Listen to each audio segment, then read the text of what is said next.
My name's Trevor, I'm 27, and until recently, I thought I had a decently functional family. Not perfect, no one's is, but the kind you roll your eyes at during reunions, not the kind that makes you question your entire sense of belonging. I'm the middle child of three.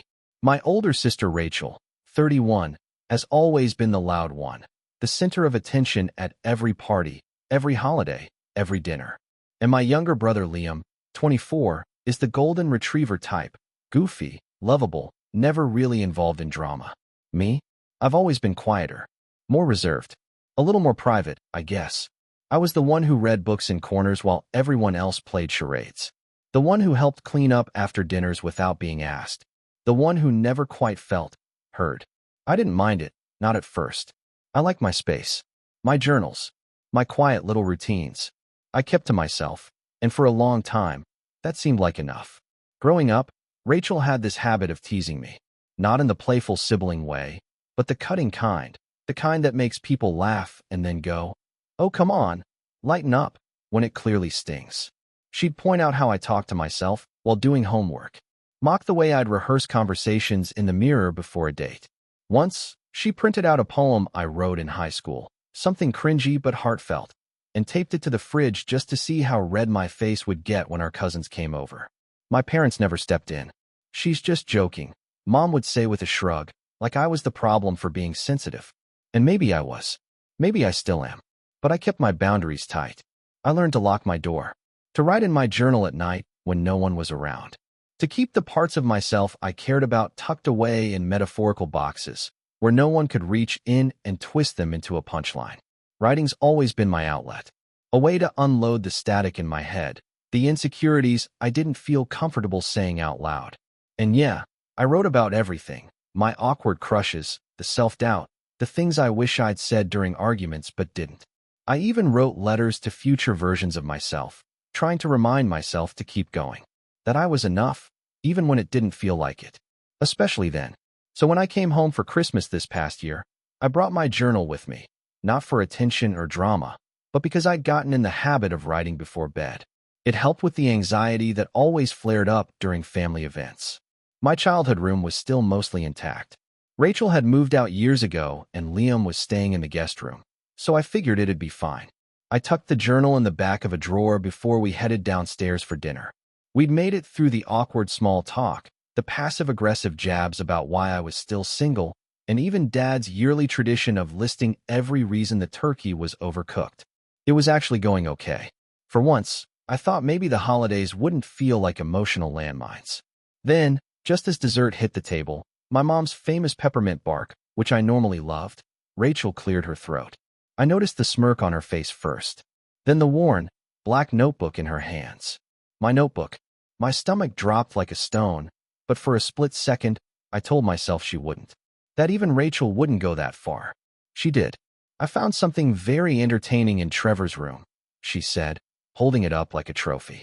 "Apparently our little introvert has been keeping secrets." Everyone laughed. I didn't.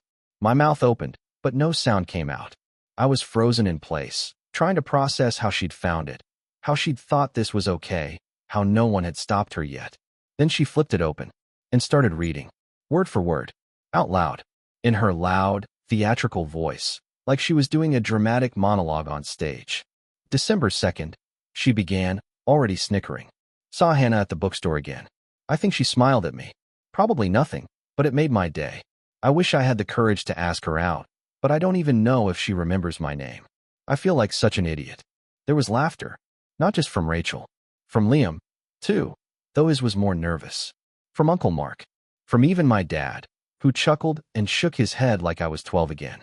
My mom swatted at Rachel half-heartedly, muttering, "That's enough," but she was smiling. No one stopped her. She kept going, reading entries about how I felt like I was always the background character in my own life, about how I was struggling at work, doubting if I was good enough, about the time I cried in my car after a job interview that went nowhere. She read a letter I wrote to myself after a panic attack, the one where I promised to keep trying, even when it felt hopeless. I don't even remember getting up. I just remember the heat in my face, the sound of my pulse in my ears, and the crushing, overwhelming sense of humiliation. I walked over, grabbed the journal from her hands, her nail polish still chipped from the stupid Christmas nail art she'd posted on Instagram, and walked straight out the door without saying a word. They didn't follow. They didn't even call until 2 days later. Rachel left a voicemail that said, "Come on, it was just a joke." My mom texted a half-hearted apology and said Rachel didn't mean anything by it. Liam sent me a meme about being too soft. I didn't reply. I couldn't. That was 3 months ago. I haven't seen them since. Haven't responded to calls, texts, or the birthday card that arrived late with a "hope you're not still mad" smiley face scribbled inside. According to Liam, who still messages me from time to time, they're all confused about why I've been so distant. They think I'm being dramatic, that I can't take a joke, that I should just get over it already. But something broke that night, and they don't even see it. They think it was about a crush confession or a few embarrassing words. But it wasn't. It was about trust, about dignity, about the fact that I've spent my whole life trying to keep the most fragile parts of myself safe. And in one night, the people who were supposed to protect me turned those parts into party entertainment. And now, months later, I've stopped asking myself if I was overreacting. I've started asking something else. What do you do when the people who claim to love you can't be trusted with even the smallest pieces of who you are? Because if they don't understand that, then maybe they never really saw me at all. And maybe it's time they do. I didn't block them right away. I wish I had. But for some reason, I kept the lines open. Maybe part of me hoped one of them would really get it. That someone, anyone, would call and say something like, "Trevor, I'm sorry. That was cruel. You didn't deserve that." But those words never came. Instead, the messages came in waves. Rachel was the first. "It's not like I read everything, geez. I thought it was funny. You're so sensitive." Then Liam, who tried to be the peacemaker. "Come on, man." She crossed a line, but she didn't mean harm. "Just come by next weekend. We miss you." Even Mom chimed in with, "You know how your sister is." She was just trying to get a laugh. Don't let this ruin the family. But it had ruined something. Not in an explosive way, but in a quiet, irreversible shift I felt every time I glanced at my phone and saw their names pop up. There was a hollow feeling in my chest, like someone had reached inside and untethered the cords that had kept me connected to them all these years. I felt like a guest in my own family, like I'd been invited to laugh at my own humiliation and told it was a privilege to be included. I stopped responding. I stopped hoping. But I kept watching. Rachel's social media was still public. The photos from Christmas were still up, the dinner table glowing under warm lights, everyone smiling, glasses raised. I wasn't in a single one of them. Not that I expected to be. But then I saw it.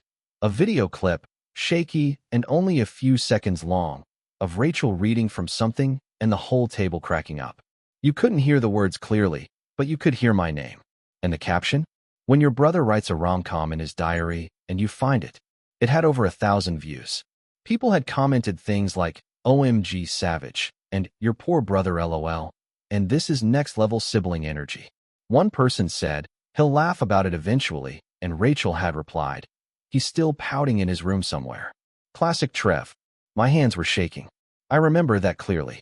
Not with rage, but with something deeper, something more brittle. It was the feeling of being laughed at and erased at the same time. Like my pain had been converted into content, and the people I trusted had turned my lowest thoughts into punchlines for internet clout. I reported the video. It didn't get taken down. That night, I called my friend Jordan, one of the few people who actually knew how much writing meant to me. We talked for hours. He didn't offer any platitudes. He just listened, and then said, "You know this isn't about the journal, right? It's about who they've always been." He was right. Once I started looking, I realized it had been building for years. Rachel had always found a way to make me the joke. She was the kind of person who'd borrow my clothes and then post a selfie calling them nerd chic.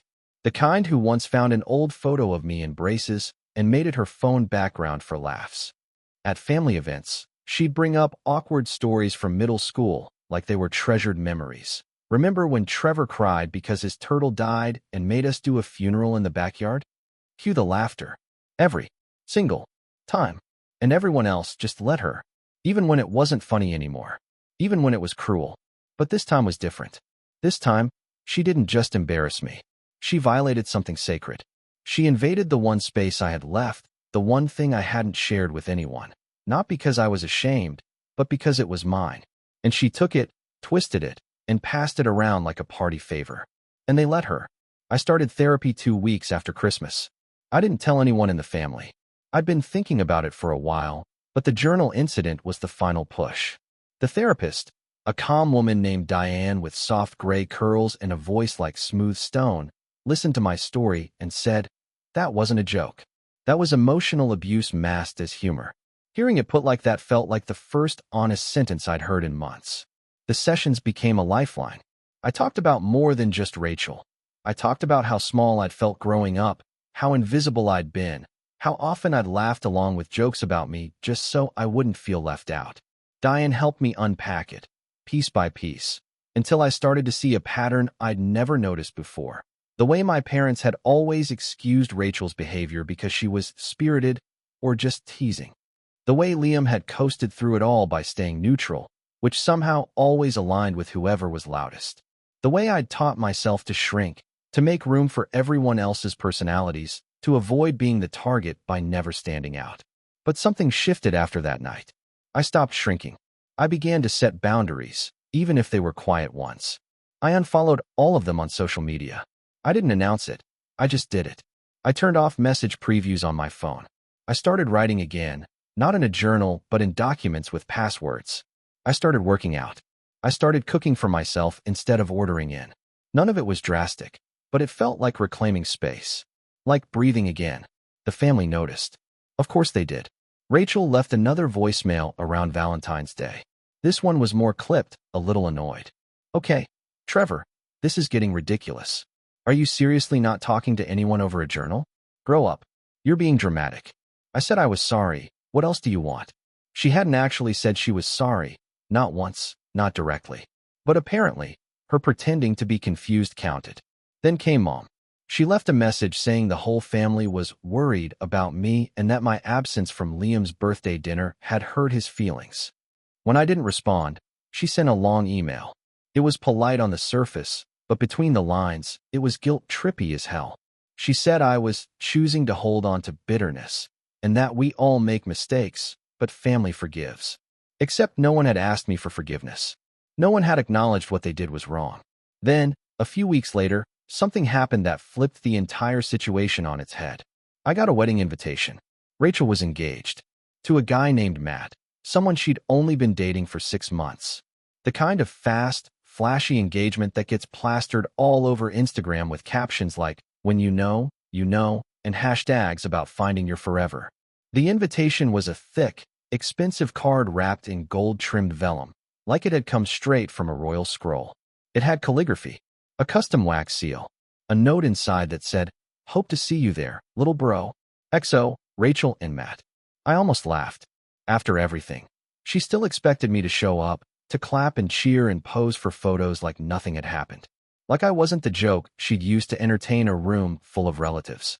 Like I hadn't spent the last 3 months piecing myself back together after she'd torn through me like I was nothing more than a page in a script she didn't like. But then I noticed something else. The RSVP card had a line that said special instructions or dietary restrictions, and a blank space beneath it.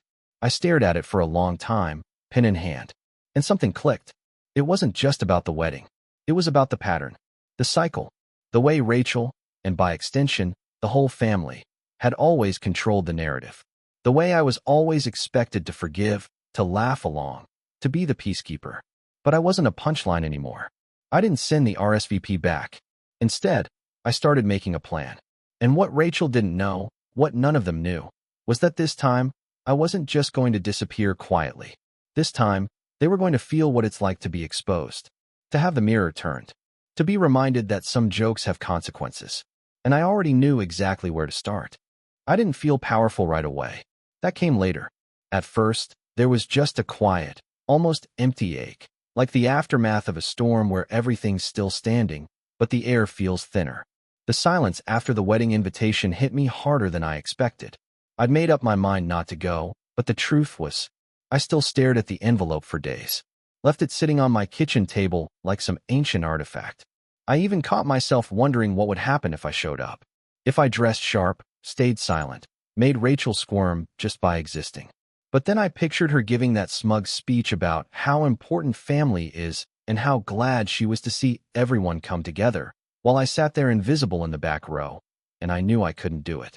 I was done pretending, so I let the RSVP deadline pass. Quietly. No reply. No message. Nothing. And that silence was its own kind of declaration. But around the same time, life outside the family was starting to fray too. The truth is, the journal incident hadn't just rattled me emotionally. It had made everything feel unstable. I was behind on projects at work. I kept missing meetings, zoning out during calls. My boss, Jeremy, pulled me aside one day and asked if everything was okay. I lied, of course. Said I was just feeling burned out. Said I'd get back on track. He nodded, but I could tell he didn't really believe me. Then came the warning email. Missed deadline. Client unhappy. This isn't like you, Trevor. Please let me know how we can support you in getting back on track. It was kind, but it stung. Because for the first time in my adult life, I didn't recognize myself either. I felt like I was treading water in clothes that didn't fit anymore. Rock bottom didn't look like some dramatic crash. It looked like waking up one morning, opening my laptop, and staring at the blinking cursor on a blank document for 2 hours before quietly closing it again and going back to bed. That was the moment I realized I was slipping and no one was coming to catch me. Not my family. Not even me. But maybe that's where the shift really started. Because once I admitted to myself that I was at the bottom, I also realized I didn't want to stay there. So I started small. Tiny, invisible victories. I made my bed every morning, no matter how pointless it felt. I deleted Rachel's number from my phone. Not blocked, not archived. Deleted. Like it never belonged there. I went back to therapy, even when I didn't feel like talking. Some days I just sat in silence across from Diane and listened to the hum of the white noise machine in her office. And slowly, piece by piece, I started building something again. The first real turning point came from a stranger, oddly enough. I'd been frequenting this local coffee shop a few blocks from my apartment. Quiet place. Soft jazz. Baristas who didn't try to make conversation beyond room for cream. It was perfect. I'd started bringing my laptop there again, not to work, just to sit with it, to remind myself what it felt like to want to create. One day, I noticed a woman sitting across from me, probably in her mid-30s, frowning at her screen like it had personally betrayed her. After a few minutes, she sighed, rubbed her temples, and muttered just loud enough for me to hear, "I swear this grant application is going to kill me." I smiled without meaning to. I said that about a grocery list yesterday. She laughed. Just a short, surprised laugh. Then she said, "You a writer too?" I hesitated. It had been months since I'd thought of myself that way. But I nodded. Her name was Becca. She worked for a small nonprofit and wrote grant proposals and funding letters and marketing blurbs. We talked for a few minutes. Nothing deep, just enough to remember what real conversation felt like. She wasn't prying. She wasn't performative. She was just kind. We ended up exchanging emails. I offered to look at her draft. She offered to buy the next round of coffee. It was nothing romantic, just a brief and genuine connection between two tired creatives trying to stay afloat. That night, I reread some of my old writing. Not the journal, the real stuff. Short stories, blog drafts, unfinished essays. I found a piece I'd started a year earlier, something raw and confessional about emotional invisibility and growing up in the shadow of louder siblings. I'd abandoned it halfway through because it felt too personal, too vulnerable. But now it felt like the one thing I actually wanted to say. So I finished it. It took a week, a dozen revisions, and more coffee than any human should legally consume. But when I was done, I submitted it anonymously to a small digital magazine I'd always admired but never had the courage to pitch. I didn't tell anyone, not even Becca. I just hit submit and went on with my week, trying not to obsess over it. A month later, they published it. I woke up to an email with the subject line, "We loved your piece and would be honored to feature it in our March issue." I read it 3 times before it sank in. And then the comments started rolling in. People shared it, commented things like, "This hit too close to home," and "I thought I was the only one who grew up like this." One person wrote, "It felt like you crawled into my head and said the things I've been too scared to admit out loud." That one made me cry, not because it was sad, but because it was the first time in months, maybe years, that I felt seen. Not mocked, not laughed at. Seen. The success was small, quiet. No one in my family even knew about it. But that made it better, somehow. It was mine. No one could twist it into a joke or turn it into a viral video. It was a version of me I didn't have to shrink or apologize for. And once I tasted that feeling, I couldn't stop. I started writing every day again. Essays, reflections, even fiction. I opened a Substack and posted weekly. Within 2 months, I had a few hundred subscribers. Then 1,000. People began commenting, emailing me, asking questions, sharing their own stories. I'd struck a nerve I didn't even know I was aiming for. It wasn't therapy, but it was something close. At work, things started stabilizing too. I got back on top of my projects. Landed a new client. My boss noticed. He didn't say much, just sent a one-line message during a team meeting. Glad to have the old Trevor back. I wasn't the old Trevor, though. The old me would have gone to that wedding out of obligation. Laughed at the jokes. Pretended it didn't hurt. The old me would have played nice, kept the peace, and swallowed the discomfort for the sake of family unity. But the new me? He was still quiet, still kind, but no longer soft in the way that lets people carve their names into your back and call it a compliment. The new me had boundaries. Not walls, but firm lines. He no longer apologized for needing respect. He didn't explain why some jokes weren't funny. He didn't ask for permission to be treated like a person. A few weeks before the wedding, Becca texted me a screenshot. Someone had posted a link to my essay in a Facebook group for adult children of narcissistic families. It had nearly 1,000 likes and shares. "This guy gets it," one of the comments said. "Wish I had the guts to walk away like he did." And that's when it hit me. I hadn't just walked away. I'd walked toward something. Toward healing. Toward self-respect. Toward the version of myself I'd always kept hidden in the pages of that journal. The one who dared to feel deeply, to speak honestly, to exist without asking for permission. And as the wedding day crept closer, I didn't feel guilt. I felt ready. Not for revenge. Not yet. But for the clarity that comes when you stop waiting for someone else to hand you your dignity. Because I'd already reclaimed it. And I was just getting started. By the time spring rolled around and wedding season was in full swing, I was no longer checking my phone for updates from Rachel or the rest of my family. The silence wasn't bitter anymore. It was intentional, peaceful. I wasn't waiting for an apology that would never come, and I wasn't interested in giving them the satisfaction of knowing I was hurting. Because the truth was, I wasn't anymore. Not in the way I had been. But healing doesn't mean forgetting. And forgiveness? That has to be earned. Rachel's wedding was scheduled for mid-June, a flashy countryside venue with white columns, an open bar, and the kind of rustic charm she probably saw on Pinterest and decided was her entire personality now. I only knew this because Liam texted me a photo from one of the venue visits. He still messaged sometimes, trying to stay neutral, to play Switzerland, but I kept my responses short, cordial, but distant. He was the one person I hadn't fully cut out, though I no longer trusted him the way I used to. A week after that photo, he asked, "You really not coming to the wedding?" I stared at the message for a while.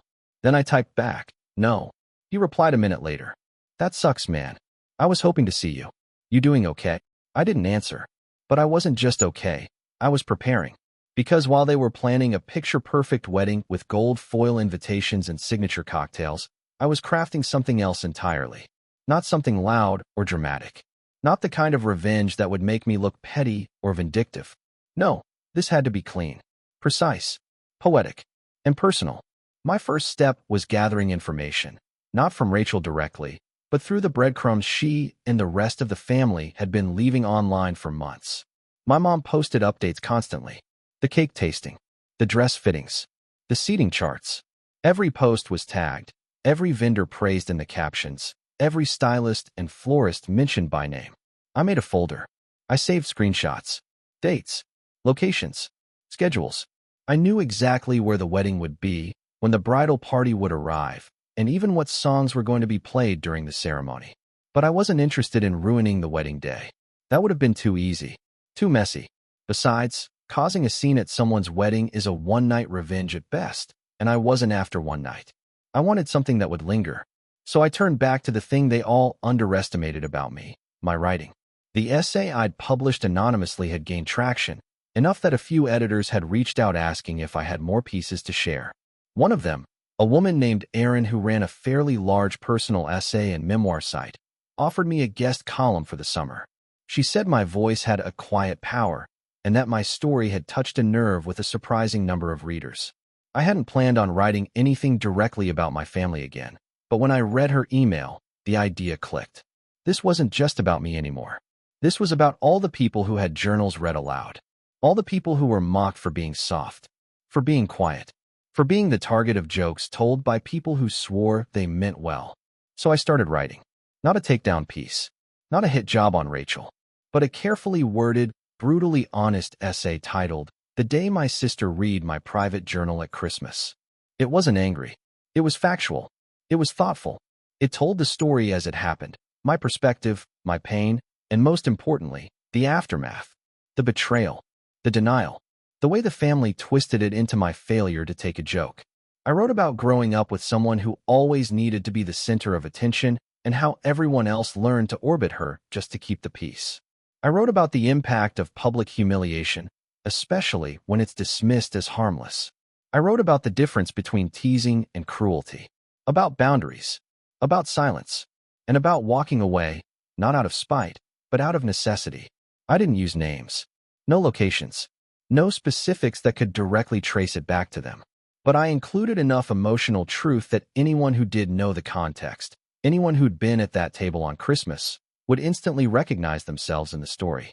I sent it to Aaron on a Tuesday. It went live the following Monday, and within 48 hours, it exploded. People shared it like wildfire. Therapists reposted it. Reddit threads picked it up. One even titled it, "Finally, someone said what we've all felt at family dinners." I had strangers messaging me through my Substack, thanking me for articulating things they hadn't even realized they were holding inside. People cried. People raged. Some even asked for advice on how to go no contact with their own toxic siblings. The best part? Rachel still had no idea. Because again, I hadn't used her name. I hadn't tagged her. I hadn't pointed fingers. I'd done something she never could. I told a story without needing to make it about me. But it wasn't just cathartic. It was strategic. Because a few weeks later, something strange started happening. A cousin I hadn't heard from in years messaged me out of the blue. "Hey, I just read your piece, and wow. Was that about what happened at Christmas? I was there. I didn't realize it hit you that hard. I'm sorry." Then another cousin. Then an old family friend. Then a colleague of my mom's who followed my writing blog. The cracks were forming, and Rachel didn't even know it yet. But the final piece, the move that would tie it all together, came by accident. Liam messaged again, this time with a photo. It was a picture of the wedding seating chart. My name was still on it. "Guess they're hoping you show," he wrote. I stared at it, and then I zoomed in. That's when I saw it, table 9, right between Aunt Marie and Cousin Jenna. And suddenly, I knew exactly what to do. I replied, "Hey, do me a favor? Can you get a clearer photo of the whole chart?" He sent it without hesitation. Every name, every table. Who was sitting where? It wasn't just helpful, it was a gift. Because what I was planning next wasn't dramatic. It wasn't destructive. It was surgical. I opened a new document and started drafting letters. Polite ones. Formal. Tailored to a very specific group of people. The vendors. The caterer. The venue. The officiant. The DJ. The florist. I wasn't trying to sabotage their contracts or cancel anything. That wasn't the point. I just had questions. Friendly, curious questions. I posed as someone organizing a future wedding and said I'd recently attended an event where I'd seen their work. I mentioned the upcoming venue, the date. I asked about rates, service details, packages. I wanted to understand the experience they offered, the kind of clients they worked with, and if they were open to featuring past weddings in their promotional materials. Most of them replied. And just like that, I had everything I needed. A full list of services, the names of stylists, the price of Rachel's wedding down to the freaking chair rental. But more importantly, I had stories. Stories from vendors who gossiped too much. One DJ casually mentioned that the bride had insisted on controlling the playlist down to the second and had thrown a tantrum when he asked if the best man could give a speech longer than 3 minutes. The florist said Rachel demanded more peonies or I'll post a bad Yelp review. The photographer joked in passing that he had a whole folder of Bridezilla quotes from her and that this wedding was going in his do not recommend book. I recorded the calls. I saved the emails. And I wasn't going to use them, not directly. But I had them, just in case. Because now, Rachel wasn't just vulnerable in my memory. She was vulnerable in hers. The mask she wore for the world, the curated perfection, the social media smiles, the I'm the fun sibling persona, was wearing thin. And I was the only one who knew where the cracks were. Still, I didn't send anything. I didn't publish a follow-up piece. I didn't forward the vendor gossip to anyone. Instead, I waited. And a few days before the wedding, I finally broke my silence. I texted Rachel. It was the first message she'd gotten from me since Christmas. It said, "Hey, just wanted to say I won't be coming to the wedding. I'll be watching from afar. And for what it's worth, I hope you've learned that some stories aren't yours to tell." She didn't respond, but I know she read it. Because that night, she deleted the Christmas video from her Instagram. Not because she felt guilty, but because she was starting to realize she wasn't in control of the narrative anymore. And for someone like Rachel, that's the beginning of the end. The day of Rachel's wedding arrived with a kind of eerie calm. It was sunny, almost offensively perfect, blue skies, birds chirping, a breeze gentle enough to make the trees sway like they'd been hired for ambience. But I didn't feel bitter. I wasn't stewing. I wasn't even angry. I felt still, because everything was in motion. The final move had been set into place 3 days earlier. See, while Rachel was busy organizing wedding hashtags and micromanaging centerpieces, she still hadn't realized what I'd done. She hadn't read the essay. She hadn't seen the threads. And if she had, she didn't recognize herself in it. That was the beauty of it. I hadn't written it for her. I'd written it for everyone but her. But the people around her? That was different. The night before the wedding, I posted a follow-up piece on my Substack. Subtle.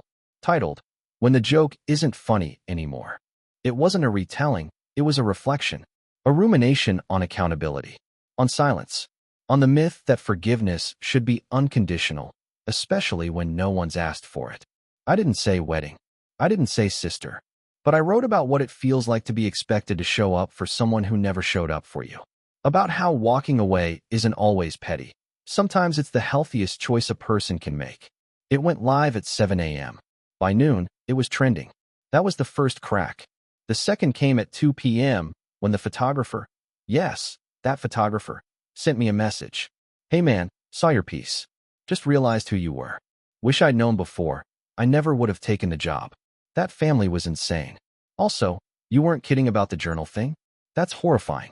I didn't reply. I didn't have to. But I screenshotted the message and archived it. Just for me. Now here's where things get interesting. At exactly 3:17 p.m., during the cocktail hour, I later found out, Rachel's wedding planner received a series of phone calls. Not from me. From vendors. Apparently, someone had forwarded my 2 essays to the venue staff. Not anonymously. Multiple people. Readers who had figured out exactly who I was writing about based on the details. Turns out, a few of them were mutuals with people at the venue. One was a friend of the caterer's assistant. Another had previously worked a wedding with the florist. I hadn't orchestrated any of it. But I didn't stop it either. The vendors, now aware they were part of a public story gaining traction online, were understandably concerned. Especially because they had reputations to protect. And suddenly, the image of a well-behaved, Instagrammable bride was being overshadowed by rumors of someone who weaponized a private journal for laughs. Rachel's wedding planner, caught between crisis control and damage limitation, had to spend the hour before the ceremony calming down a DJ who now feared being included in an expose and a florist who was furious about being lied to about credit. Someone whispered something to a bridesmaid, who whispered it to another, and by the time Rachel made it to the altar, half her bridal party knew that someone had written about her online.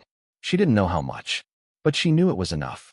According to Liam, who I spoke with later, after everything fell apart, Rachel spent the first 30 minutes of her reception asking everyone, "Do you think it's about me?" And the problem is, once you have to ask that question, you already know the answer. But that wasn't the fallout. That was just the tremor. The real collapse happened over the next 2 weeks. After the wedding photos were posted, a few readers, some of whom had pieced things together, started commenting vague, ominous things under Rachel's pictures. "This you? Guess jokes aren't always harmless, huh? Wild how some people treat family. Nothing aggressive. Nothing that could get reported. Just enough to make her squirm." She started scrubbing comments. Then archiving photos. Then, finally, taking her Instagram account private. The TikTok version of the wedding video? Gone. The registry link? Deactivated. But the damage was already done. A few people from her job, she worked in event marketing, had seen the posts before she could delete them. One coworker, who followed my Substack, recognized the story immediately, and she brought it to HR. Because here's the thing. When your entire job is branding and public image, and someone finds out you once humiliated your own sibling for laughs in front of a dozen people and then bragged about it online, that reflects poorly. Especially when your brother ends up writing essays about abuse and healing that go semi-viral and get reposted by therapists and advocacy groups. She wasn't fired, but she was reassigned. Off the client-facing team. Internal only now. No more events. No more front page. Her job title didn't change, but her visibility did. And for someone like Rachel, that was worse. But the final blow, the one that broke the image for good, came from within the family. Because while I stayed quiet publicly, I did something else in private. I sent a copy of both essays to our parents. Printed. In an envelope. No return address. I didn't expect much. I figured they'd skim it. Maybe roll their eyes. Maybe call me dramatic again. But a week later, my mom sent me an email. Not a voicemail. Not a forwarded meme. Not a text with a guilt-trippy emoji. An actual email. Subject line, I read what you wrote. It was 3 paragraphs long. The first paragraph was defensive, about how we didn't know you felt so strongly, and we thought it was just sibling teasing. The second paragraph tried to justify things, how Rachel never meant real harm, and how you know how she is. But the third? That was different.